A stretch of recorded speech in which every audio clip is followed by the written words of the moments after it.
दोस्तों बात करेंगे मार्केट के ऊपर। अब देखिए यहाँ पर हमारा निफ्टी 50 के साथ साथ ग्लोबल मार्केट के अंदर भी आपको एक करेक्शन देखने को मिल रहा है। करेक्शन यानी बड़ा करेक्शन आप देख सकते हो। डो जोन्स यहाँ पर आप देखोगे 5.5% नीचे, 2231 पॉइंट नीचे। नेस्डेक को भी देखोगे ऑलमोस्ट 1123 पॉइंट आपको नीचे देखने को मिल रहा है। अब यहाँ पर ग्लोबल मार्केट के अंदर इतना करेक्शन है क्योंकि हुआ क्या था। जब यहाँ पर डोनाल्ड ट्रम्प का वो आया था, आपका रेसिप्रोकल टैरिफ का डेटा आया था, जिसमें भारत के ऊपर 26% रेसिप्रोकल टैरिफ लगाया गया था। तो उसके बाद है ना हमारा मार्केट सिर्फ यहाँ पर 0.31% यहाँ पर निफ्टी 50 नीचे आया था। इसका मतलब है कि 100 पॉइंट के आसपास निफ्टी 50 के अंदर आपको करेक्शन देखने को मिला था। तो वहां पर लोगों को ये लगा था कि जो ट्रम्प है उनका खेल खत्म हो चुका है। ट्रम्प यहाँ पर जो रेसिप्रोकल भारत के ऊपर लगाया है उससे इंडियन मार्केट के ऊपर कोई भी यहाँ पर असर नहीं पड़ा है। लेकिन दोस्तों मैंने आपको पहले भी बताया था कि वेट करो, क्योंकि एक बार जरा हमें अमेरिका का जो बाजार है उसको ओपन होने दो। तो अमेरिका का बाजार ओपन हुआ, उसने दिखा दिया कि रेसिप्रोकल टैरिफ यहाँ पर कितना इफेक्ट किया है यूएस मार्केट को। आप डो जोन्स को देखिए, आप नेस्डेक को देखिए, और आप यूएस के सभी इंडेक्सेस को देखिए जाकर, वहां पर आपको एक हैवी करेक्शन है। क्यों है? रेसिप्रोकल टैरिफ की वजह से। अब यहाँ पर अमेरिकन बाजार में इतना करेक्शन आया दूसरे ही दिन निफ्टी 50 के अंदर, यानी फ्राइडे के सेशन में आप देखोगे निफ्टी 50 भी और आपका बीएसई सेंसेक्स भी आपको क्रैश होता हुआ देखने को मिला। इतना क्रैश नहीं हुआ जैसे यहाँ पर 5.5% हुआ है। निफ्टी 50 ऑलमोस्ट कितना हुआ था मैं आपको दिखा देता हूँ। यहाँ पर हम सिंपली निफ्टी 50 का डेटा खोल लेते हैं। निफ्टी, यहाँ पर हम निफ्टी को देखेंगे तो 1.5% हुआ था, 350 पॉइंट। तो उतना भी नहीं हुआ था, लेकिन हाँ असर पड़ता है। अमेरिकन बाजार का असर भारतीय बाजार के ऊपर आपको देखने को मिलता है। अब देखिए यहाँ पर सबसे इम्पोर्टेंट क्या है? सबसे इम्पोर्टेंट है दोस्तों एडीआर। एडीआर का मतलब क्या है? देखिए एडीआर का मतलब होता है कि जो इंडियन कंपनीज है यूएस के अंदर लिस्ट होकर काम करती है उनका एडीआर होता है। तो यहाँ पर बहुत सारी कंपनी का एडीआर आप चेक कर सकते हो, जिसमें top of the line Infosys है। इन्फोसिस का एडीआर कितना है? 4.44% नीचे, 4.5% नीचे। विप्रो का एडीआर कितना गिर गया? 4.45% नीचे। एचडीएफसी बैंक का एडीआर कितना गिर गया? 3% से ज्यादा नीचे। ये दोस्तों ध्यान रखना, ये एचडीएफसी, इसके ऊपर आगे बात करेंगे। एचडीएफसी 3% एडीआर गिर गया। आईसीआईसीआई बैंक का एडीआर आप देख सकते हो 3% और गिर गया। डॉक्टर रेड्डी, इसका जो एडीआर है आप देख सकते हो 6.65% नीचे आ गया। तो एडीआर के अंदर लगातार करेक्शन है। इसका मतलब ये है कि ये अफेक्ट कर रहा है, इंडियन कंपनीज को भी अफेक्ट कर रहा है, और दोस्तों यहाँ पर एडीआर को भी अफेक्ट कर रहा है। अब एडीआर आपने देख लिया। अब मैं आपको बताता हूँ कि एचडीएफसी बैंक, ये इसका एडीआर क्यों इंपॉर्टेंट है।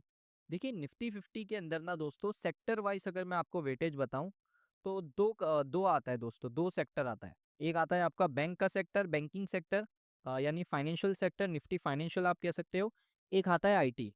देखिए निफ्टी अगर मैं एग्जांपल से बताऊं, निफ्टी यहाँ पर एक ऐसी गाड़ी है जिसका यहाँ पर जो इंजन है वो दो है।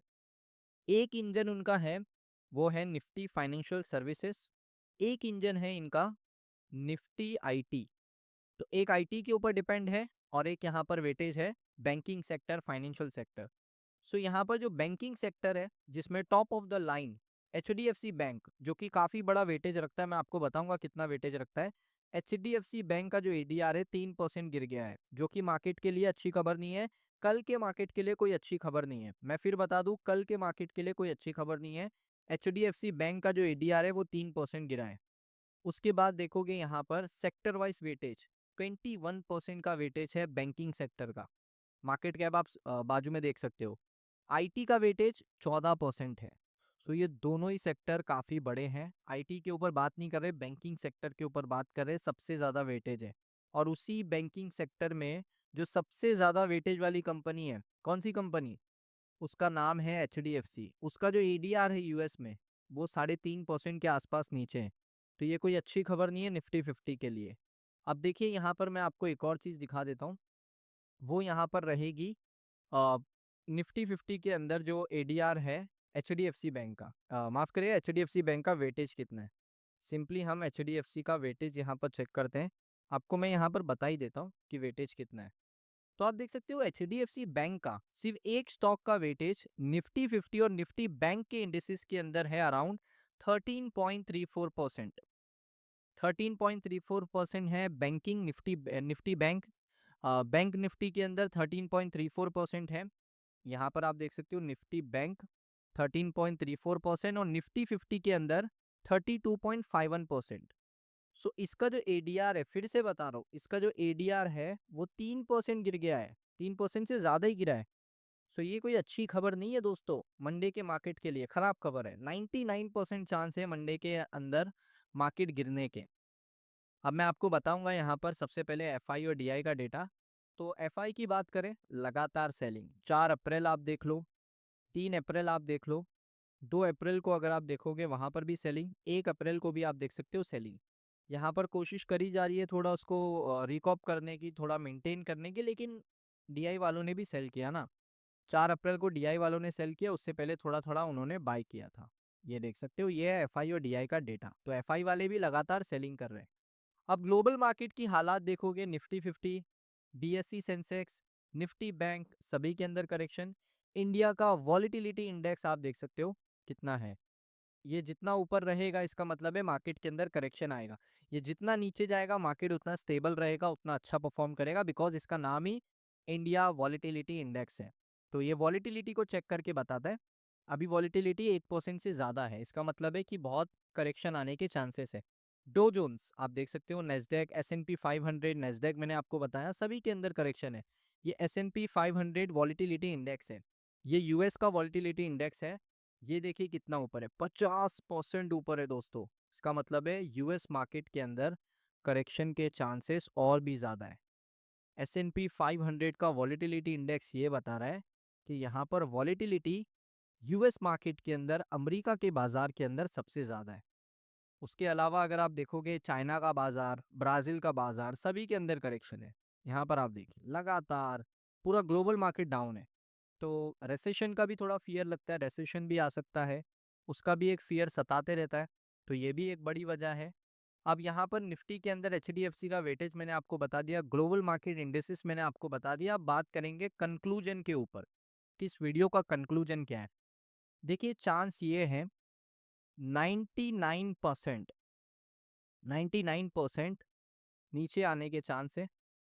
1% चांस है कि ऊपर आ सकता है, बट उसमें भी एक शर्त है कि यहाँ पर जो डोनाल्ड ट्रंप है उनकी तरफ से कोई अच्छी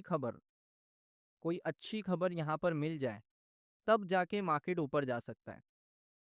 वरना कोई ऐसा मुझे यहाँ से देख के लग रहा नहीं है। मैंने ग्लोबल मार्केट्स आपको बताया, मैंने वॉलेटिलिटी इंडेक्स आपको बताया, एफआईडीआई का डेटा मैंने आपको बताया, एडीआर मैंने आपको बताया। सभी के अंदर हमने क्या देखा, एडीआर डाउन है, वॉलेटिलिटी इंडेक्स अपनी पीक पर है, एफआई लगातार सेलिंग कर रहा है, डीआई ने भी सेलिंग करा है 4 अप्रैल को, ग्लोबल मार्केट बिल्कुल सपोर्ट नहीं कर रहे हैं।